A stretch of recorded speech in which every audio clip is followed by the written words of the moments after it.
جس کا معنی ہوتا ہے عزت والا اور احترام والا۔ اللہ جل شانہ نے قرآن میں 4 مہینوں کا تذکرہ کیا جس کو اللہ جل شانہ نے قابل احترام بنایا ہے۔ ان عدۃ الشہور عند اللہ 12 شہرا فی کتاب اللہ یوم خلق السماوات والارض منها 4 حرم، کہ اللہ رب العزت کے ہاں جو مہینوں کی تعداد ہے وہ 12 ہے۔ جب سے اللہ نے زمین اور آسمان کو بنایا ہے مہینے 12 ہیں، منها 4 حرم، اور فرمایا ان میں 4 جو ہیں وہ حرمت والے ہیں۔ 4 مہینے ایسے ہیں جن کو اللہ جل شانہ نے قابل احترام بنایا، اور یہ 4 مہینے کون سے ہیں؟ اللہ کے نبی علیہ الصلوۃ والسلام کی ایک حدیث کے اندر ہے کہ 3 مہینے لگاتار ہیں اور 1 مہینہ جدا ہے، تو ان 4 مہینوں کے اندر محرم جو اسلامی سال کا پہلا مہینہ ہے یہ بھی بڑا قابل احترام اور عزت والا ہے۔ تو جس کو اللہ قابل احترام کہے، جس کو اللہ کا نبی قابل احترام کہے، جس کے فضائل اللہ کے نبی صلی اللہ علیہ وآلہ وسلم خود بتائیں،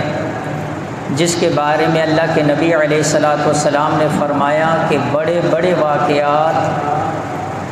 محرم کے اندر اور پھر محرم کی 10 تاریخ کے اندر رونما ہوئے۔ جس مہینے کے روزے کو اللہ کے نبی علیہ الصلوۃ والسلام نے فرمایا افضل الصیام بعد رمضان شہر اللہ المحرم، صحیح مسلم کی روایت ہے کہ رمضان کے بعد اگر کسی مہینے میں روزہ رکھنا سب سے افضل ہے تو وہ محرم کا مہینہ ہے۔ لیکن یہاں اللہ کے نبی علیہ الصلوۃ والسلام نے صرف محرم نہیں فرمایا، آپ حدیث کے الفاظ پر غور کریں، اللہ کے نبی علیہ السلام فرما رہے ہیں شہر اللہ المحرم، اللہ کا مہینہ محرم، اللہ کا مہینہ شہر اللہ۔ مسجدیں ساری اللہ کی ہیں لیکن بیت اللہ اس کی نسبت اللہ کی طرف کی گئی ہے، تو جس طرح ساری مسجدیں اللہ کی ہیں لیکن بیت اللہ کی نسبت کی وجہ سے اور بیت اللہ اس مسجد کو بیت اللہ کہنے کی وجہ سے وہ مسجد ساری مسجدوں سے زیادہ فضیلت والی ہے،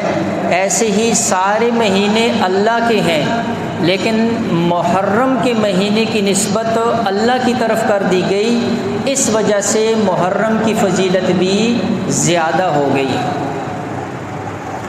تو میں نے عرض کیا جو مہینہ اتنا قابل احترام ہو، جس مہینے کو اللہ کا مہینہ کہا جائے، جس کا ذکر قرآن کے اندر ہو، جس کے فضائل اللہ کے نبی ذکر کریں، جس میں روزہ رکھنا اللہ کے نبی علیہ الصلوۃ والسلام جو ہے جس کے فضائل ذکر کریں، جس کے 10ویں یعنی یوم عاشورہ کا روزہ صحیح مسلم کی روایت کے اندر آتا ہے، عائشہ صدیقہ رضی اللہ تعالیٰ عنہ فرماتی ہیں جب تک رمضان کے روزے فرض نہیں ہوئے تھے تو 10ویں محرم کا روزہ رکھنا یہ فرض تھا، پھر جب ہجرت ہوئی، ہجرت کے بعد رمضان کے روزے فرض ہوئے ہیں،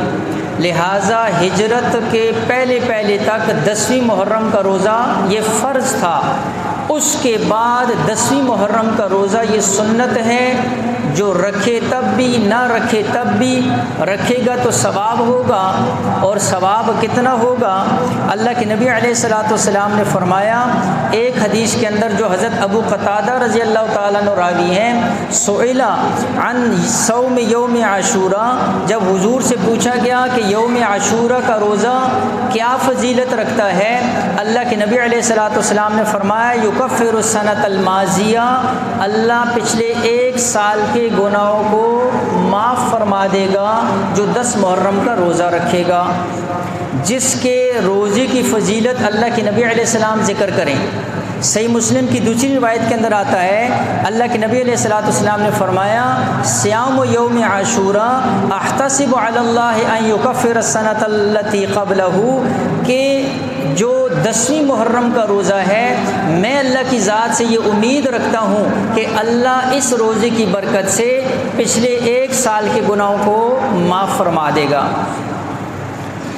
تو یہ میں سارے فضائل عرض کر رہا ہوں اور بار بار کہہ رہا ہوں اس لیے کہ میں نے اگلی بات یہ کرنی ہے کہ جس مہینے کے دنوں کی فضیلت، مہینے کی فضیلت، روزے کی فضیلت اللہ کے نبی علیہ السلام ذکر کریں، اس مہینے کو منحوس سمجھا جائے، اس مہینے کو غم والا مہینہ سمجھا جائے، اس مہینے میں خوشی کو جو ہے بے برکتی سمجھا جائے، اس مہینے میں کام کرنے کو بے برکتی کا سبب سمجھا جائے، اس مہینے میں خوشی کو جو ہے منحوس سمجھا جائے، اس مہینے میں کوئی کام کرنے کو کہا جائے کہ نہیں جی بے برکتی ہو جائے گی، 9-10ویں میں کام نہیں کرنا ہے بے برکتی ہو جائے گی، شادی بیاہ نہیں کرنی ہے توڑ ہو جائے گا، فلاں کام نہیں کرنا ہے یہ ہو جائے گا، رزق میں برکت ختم ہو جائے گی۔ اب آپ اندازہ کرو اللہ کا قرآن کیا کہہ رہا ہے، نبی کی حدیث کیا کہہ رہی ہے، حضور کا فرمان کیا کہہ رہا ہے۔